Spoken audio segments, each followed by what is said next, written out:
Hi, welcome to Dr. Joe Academy reading and writing class. Before we get started, just to make sure you could hear me as well as see the Google Slides presentation, can you please type 1 in the chat? Okay, great. And let me go ahead and send in the link for the slides.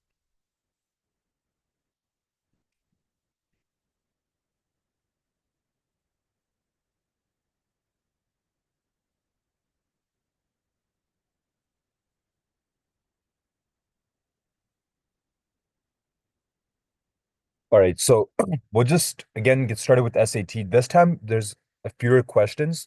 I'd say majority of the time is going to be dedicated to the activities we're working on. If there isn't too much people joining in, we'll just get started with the activities instead directly because I do feel like it is going to occupy a lot of time. We're just going to be writing an essay specifically on chapter 1 of The Great Gatsby. So we're going to be reading through the first chapter together, and then we'll be writing an analysis on this chapter. But we'll get started with the SAT. Almost consider this to be a warm-up. Let's start off with activity 1. Shannon, can you go ahead and read the passage followed by the questions? The Industrial Revolution marked a pivotal moment in human history, transforming agrarian societies into industrialized urban centers. This shift was fueled by uh, innovations like the steam engine, which revolutionized transportation and manufacturing. However, the rapid growth of factories led to significant social changes, including the emergence of a working class and widespread urbanization. These developments were accompanied by challenges such as child labor, poor working conditions, and environmental degradation, sparking debates about the moral implications of industrial progress. 1. Which statement best describes the central theme of the passage? 2. What does the passage suggest about the relationship between industrialization and societal change? 3. Which evidence from the passage best supports the claim that industrialization had a moral dimension?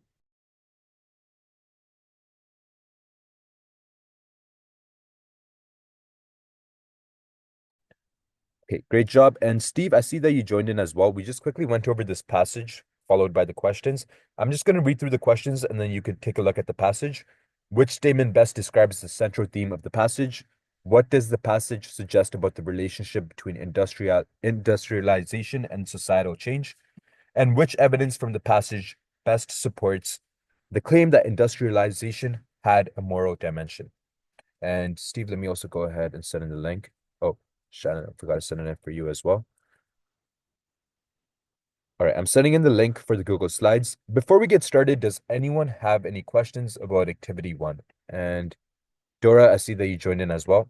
So as I was explaining to Shannon, we're not going to spend too long on the SAT activities. We'll go through 4 of these. We're trying to get through this as fast as possible. And then we're going to be writing an essay on the first chapter of The Great Gatsby. So we're going to be reading through that and then reading into how to format the essay and then writing the essay itself. All right. And Dora, we just went over activity 1. I'm not going to read the passage. I'll just quickly go through the questions and you can read the passage in the given 5 minutes. So, which statement best describes the central theme of the passage? What does the passage suggest about the relationship between industrialization and societal change? And which evidence from the passage best supports the claim that industrialization had a moral dimension? So, right now the time is 8:05. Before we get started, does anyone have any questions about activity 1? All right, we'll work on this until 8:10. If anyone has any questions at any point, feel free to ask me.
All right, just want to let everyone know the time is 8:09. We just have one more minute onto the take up. I'm still waiting for two more responses.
Okay, I got everyone's responses. And Steve, okay, and all right. And Shannon, you did put BBD. It would be C at the end. So I just want to paste in the explanation for why it would be C. So C, challenges such as child labor spark debate about the moral implications of industrial progress. This sentence directly addresses the moral concerns raised by industrialization, which is the focus of the question. Right, and let me make this red over here. And we'll also rewrite it so you know it was the third one that was supposed to be C.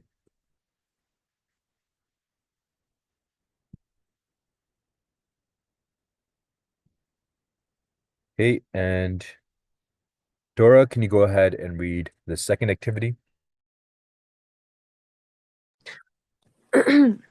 AI has rapidly evolved with applications ranging from medical diagnostics to autonomous vehicles.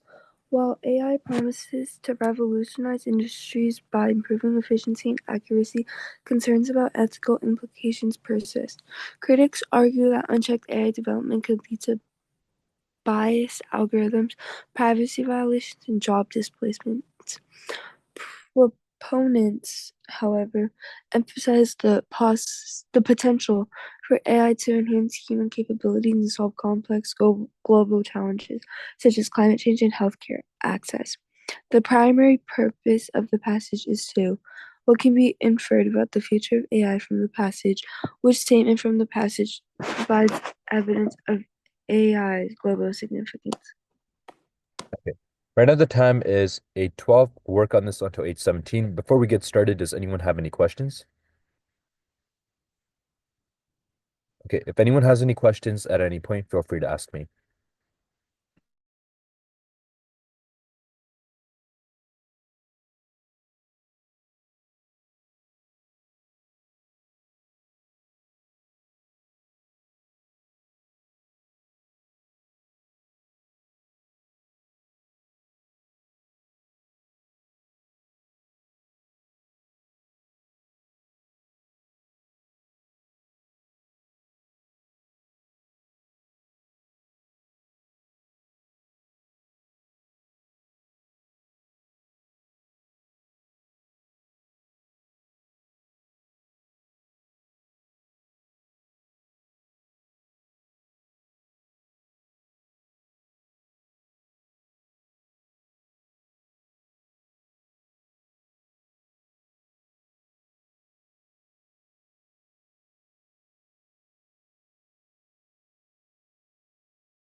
All right, I'm just waiting for one more response and then we can proceed with the take up. Please try and send this in as soon as possible. It is already 8:17.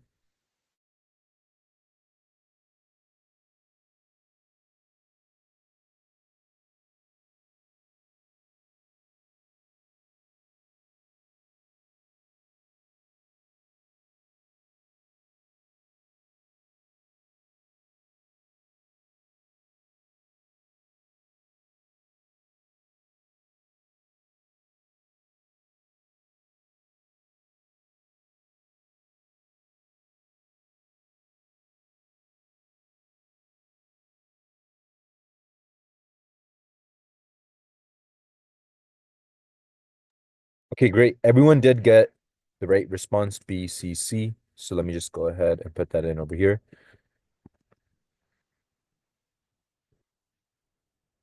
Okay, and Steve, can you go ahead and read activity 3?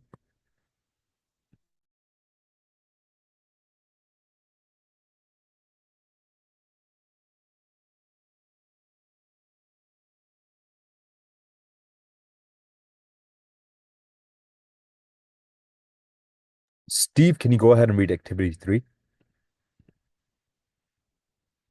Oh, I see that there's no mic connected. I'm not too sure. Steve, can you let me know in the chat if there's something wrong with your mic, or can you try? Oh, I do see your mic option now. Yeah, Steve, can you please go ahead and read activity 3?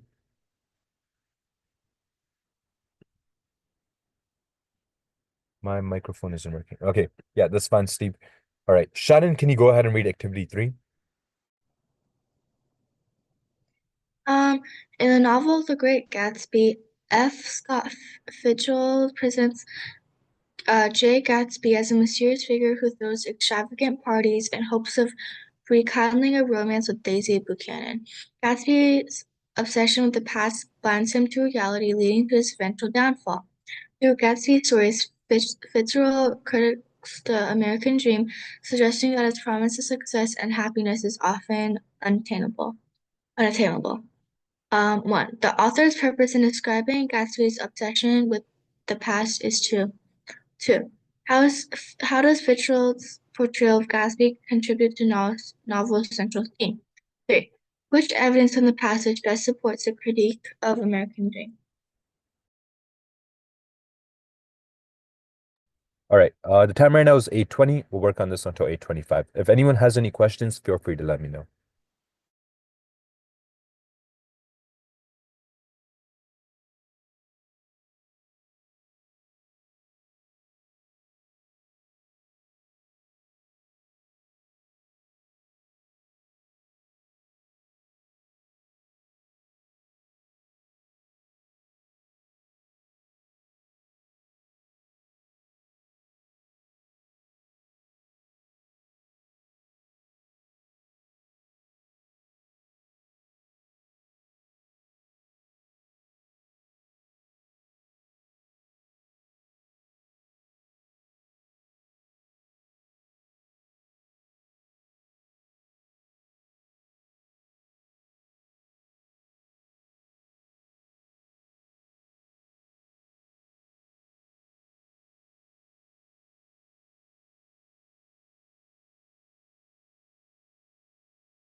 All right, I received everyone's responses. The correct answer would be A, B, B.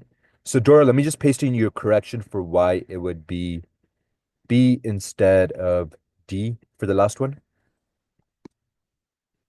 Okay, let's make this red as well.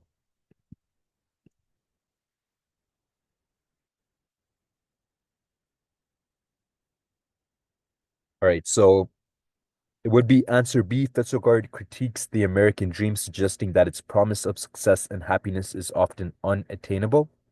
This sentence directly connects Gatsby's story to the broader critique of the American dream, making it the best evidence. Okay, and Shannon, you put CBB, so only your first response would be incorrect. It would be A, B, B. And let me just also paste in why it would be A instead of C.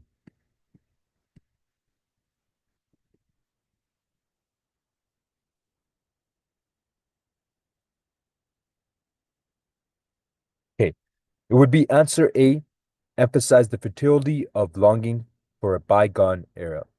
Gatsby's obsession with the past and his inability to move on underscore the futility of clinging on to what is lost. This aligns with choice A. All right, and we'll move on to the final activity. Dora, can you go ahead and read activity 4?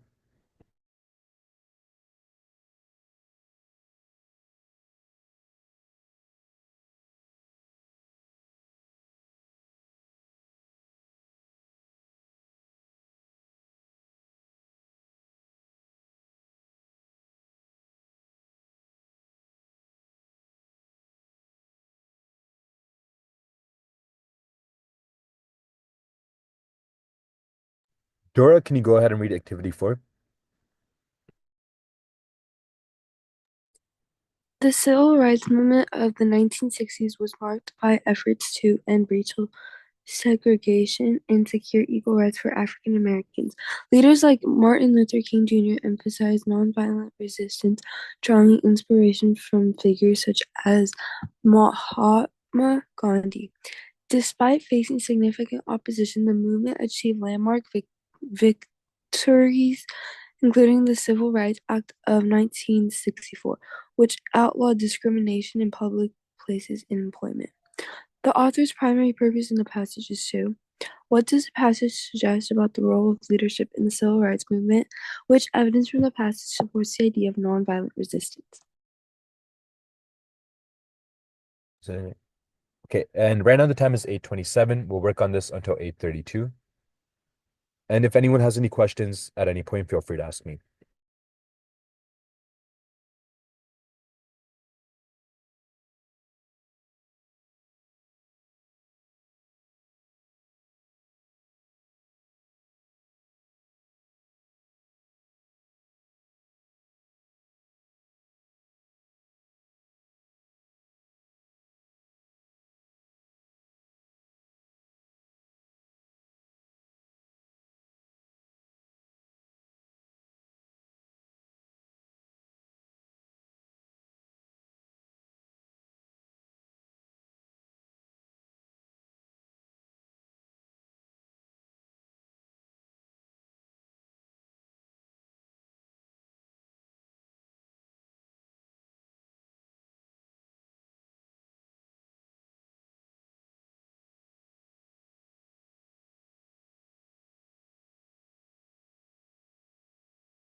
Okay, I'm just waiting for one more response and then we can proceed with the take-up.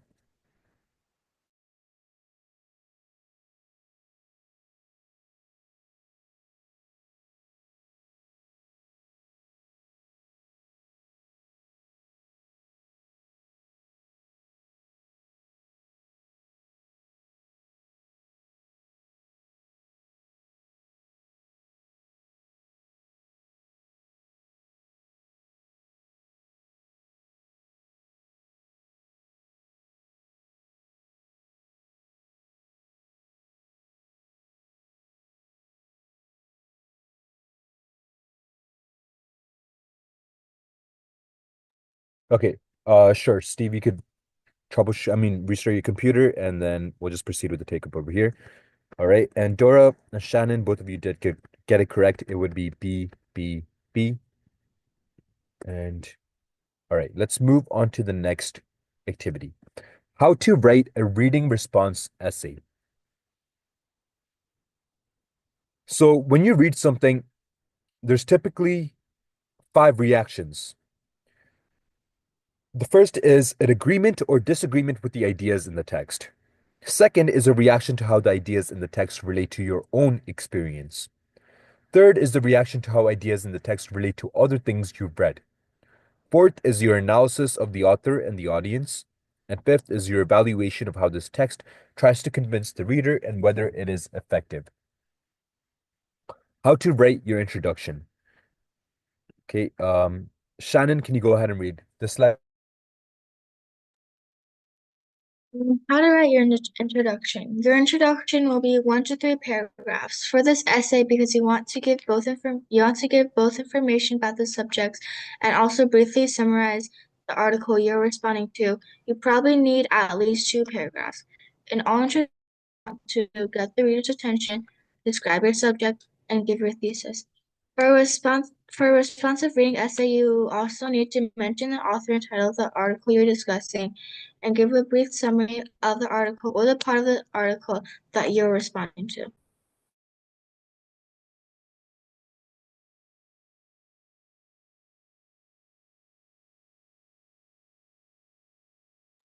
Okay, and Dora, can you go ahead and read this slide, introduction ideas?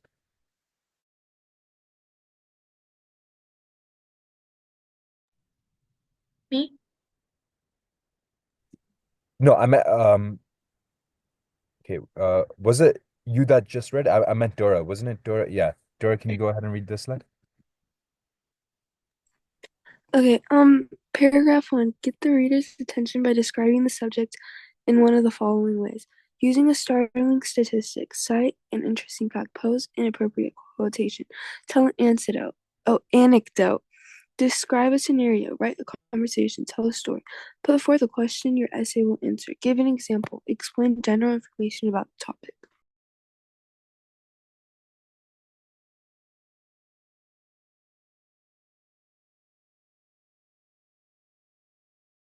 Okay, using a frame for your introduction and conclusion. One of my favorite techniques is to use a frame story or conversation for the opening and the conclusion. The way this works is that you tell half a story or conversation in the introduction and then tell the rest of the story in the conclusion.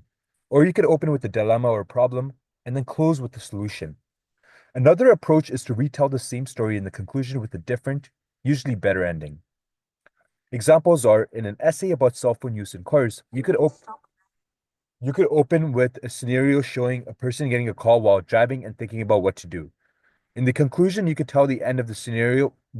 Maybe the driver pulls over to take the call or decides to let the voicemail take it.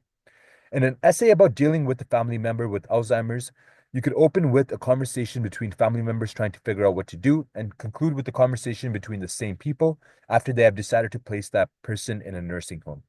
In an essay about oil drilling in the Gulf, you could open by describing vividly the oil-soaked coastline and dying wildlife. You could conclude with what the coastline looks like now. On any topic in which you have personal experience, you can open with part of your story and then conclude with the ending of your story. Okay, and Steve, did you manage to get your mic fixed? Yeah. Okay, great. Let me just resend in the link so you can join into the slides. All right, and Steve, can you go ahead and read this slide? After your introduction, transition by explaining what the author of the article you have written has to say about this topic. Briefly explain the main points of the article that you want to talk about. Then you'll give your thesis. Example, according to Mary Johnson, and cell phones are dangerous. We should not use our phones while driving and should educate others not to use them either. Johnson gives statistics showing that talking on a cell phone is as dangerous as driving drunk. Moreover, she points out the increasing number of accidents caused by cell phone use. Her conclusion is that we need to personally decide not to use cell phones while driving, and that we need to educate our friends and family to give up cell phones while driving too.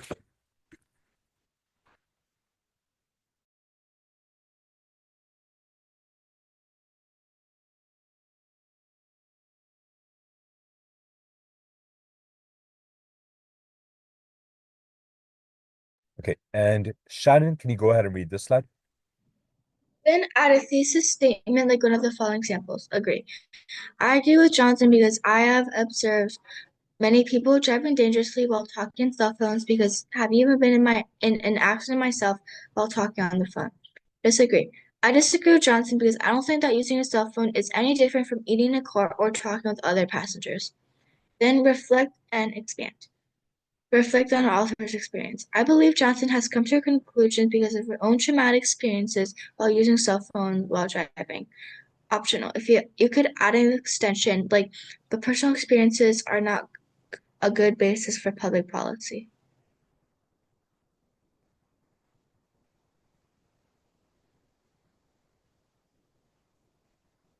Okay, and Dora, can you go ahead and read this slide? How to write the body. Here you will argue your thesis and give support for your ideas from your personal experience and your own thinking and reading. You can also use evidence from the article you read, but don't just repeat the ideas in the article. The body of your paper should have 3 or more paragraphs. Each paragraph should have a topic sentence that communicates one response idea you have about the paper, such as I agree with Jones that blank, or my personal experience makes me relate to blank because blank. The rest of the paragraph should give details to back up that point. You can use examples from your reading, your own life, something else you have read, or common experiences we all have. You can also use reasoning to prove your points. Explain why you think this way. Don't forget to use author tags when you're talking about something in the story. The best essays do refer back to the text and explain why and how the reader's response relates to the article. And Steve, can you go ahead and read this slide? How to write your conclusion. Contrary to what you may have learned in previous writing classes, you should not repeat or summarize your arguments in the conclusion. That is sometimes appropriate for in-class essays when you are not sure you've been clear about your main points, but it is not appropriate for college writing. Instead, you need to actually conclude your arguments.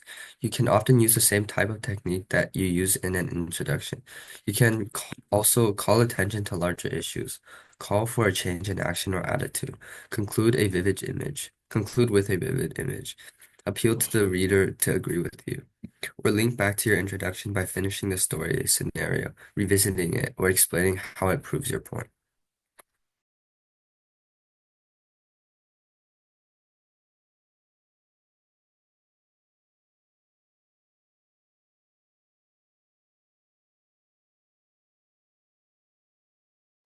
All right, so before we get into the first chapter of the book that we're going to be reading, which is also going to bring us into our reading response essay, we're just going to kind of read a little bit about the book itself, kind of to give us an idea of what we're looking at. It's not like we're going to be reading this book throughout class, but it is something that I'm going to be assigning everyone to read over the holidays. We'll definitely have a full-fledged essay question or a full class dedicated to writing an essay based off the book, most likely sometime around 2025. So like at the very start of the year.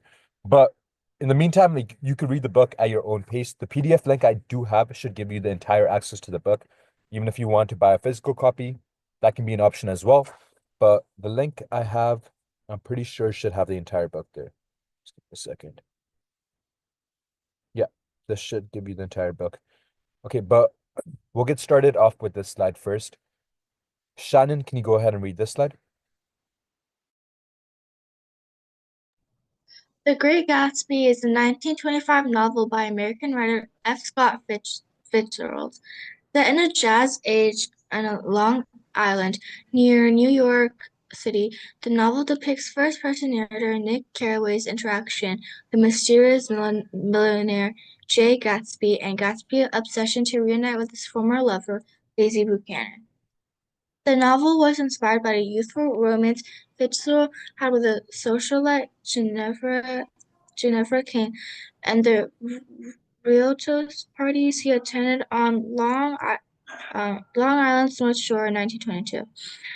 Following moves to French Riviera, Fitzgerald completed a rough draft of the novel in 1924. He submitted it to editor Maxwell Perkins, who persuaded Fitzgerald to revise the work over the following winter. After making revisions, Fitzgerald was satisfied with the text, but he remained ambivalent about the book's title and considered several alternatives. Painter Francis Gougat's cover art greatly impressed Fitzgerald, and he incorporated aspects of it into novel.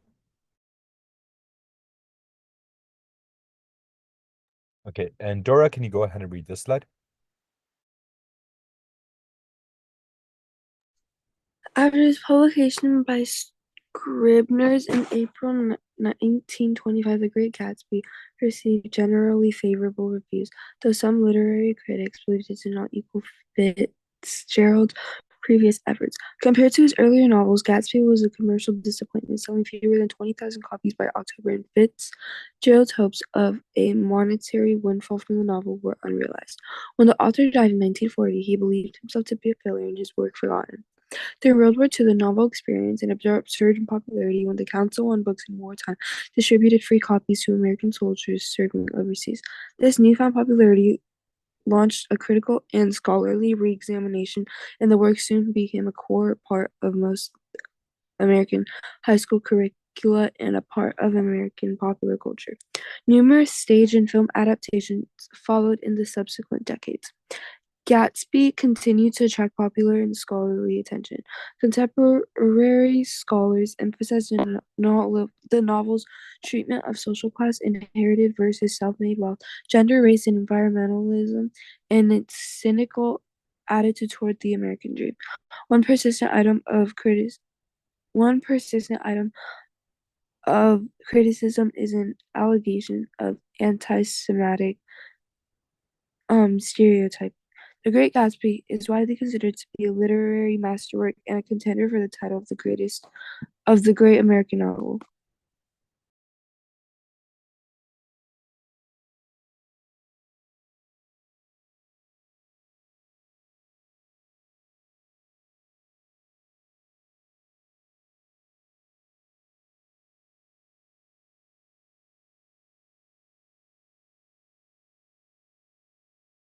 All right, let me go ahead and get this link pulled up for the book.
Okay, so we're gonna go over the book. It just took me a little longer than expected to get it pulled up.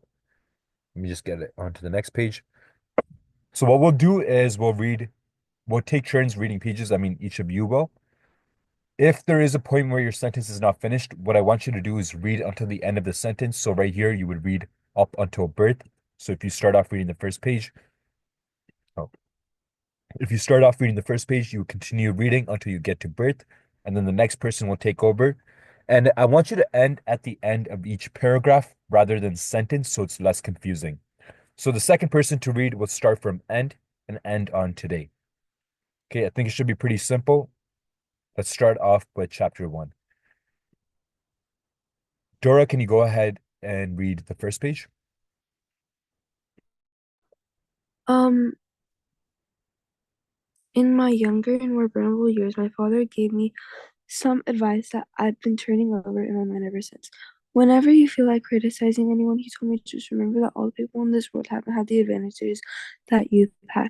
He didn't say anymore, but we've always been unusually communicative in a reserved way, and I understood that he meant a great deal more than that. In consequence, I'm inclined to reserve all judgment, a habit that has opened up many curious natures to me and also made me the victim of not a few veteran bores. The abnormal mind is quick to detect and attach itself to this quality when it appears in a normal person, and so it came about that in college I was unjustly accused of being a politician because I was privy to the secret griefs of wild, unknown men. Most of the confidences were unsolved. Frequently, I have feigned sleep, preoccupation, or hostile levity when I realized by some unmistakable sign that an intimate revelation was quivering on the horizon. For the intimate revelations of young men, or at least the term in which they express them, are usually plagiaristic and marred by obvious suppressions. Reserving judgments is a matter of infinite hope. I am still a little afraid of missing something if I forget that, as my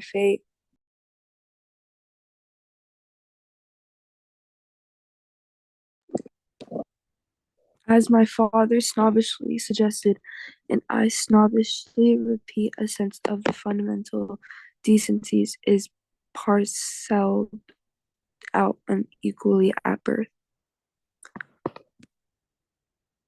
And okay. Oh, yeah, you get enough right there. And Steve, can you read the next page? And after boasting the sway of my tolerance, I come to the admission that it has a limit. Conduct may be founded on the hard rock or the wet marshes, but after a certain point, I don't care what it's founded on. When I came back from the East last autumn, I felt that I wanted the world to be in uniform and at a sort of moral attention forever. I wanted no more riotous excursions with privileged glimpses into the human heart. Only Gatsby, the man who gives his name to this book, was exempt from my reaction.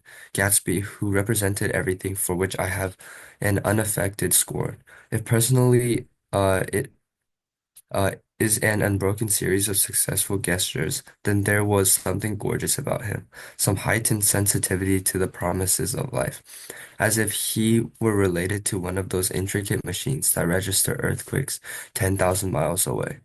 This responsiveness had nothing to do with that flabby impressionability, which is dignified under the name of the creative temperament. It was an extraordinary gift for hope, a romantic readiness such as I have never found in any other person, and which it is not likely I shall ever find again. No, Gatsby turned out all right in the end. It is what preyed on Gatsby, what foul dust floated in the wake of his dreams that temporarily closed out my interest in the abortive sorrows and short-winded elations of men. My family have been prominent, well-to-do people in this Midwestern city for 3 generations. The Carraways are something of a clan, and we have a tradition that we're descended from the Dukes of Buccleuch, uh, Buccleuch, and the actual founder of my line was my grandfather's brother, who came here in 51, sent a substitute to the Civil War, and started the wholesale hardware businesses, a business that my father carries on today.